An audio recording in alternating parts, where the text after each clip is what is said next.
एक छोटा सा गीत छोड़ल बानी, जरूर पसंद आप आई। ये गीत के सुनी सब।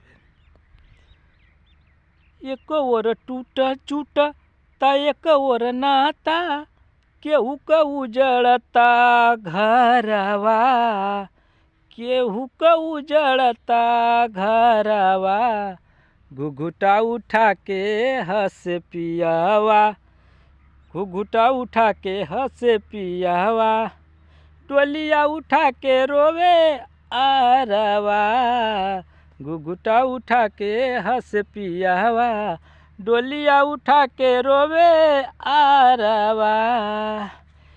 केहू खाती खट मीठ तीत हम बोइली, केहू के जरता जियरवा, घुघुटा उठा के हंसे पियावा, डोलिया उठा के रोवे आरवा, डोलिया उठा के रोवे आरवा।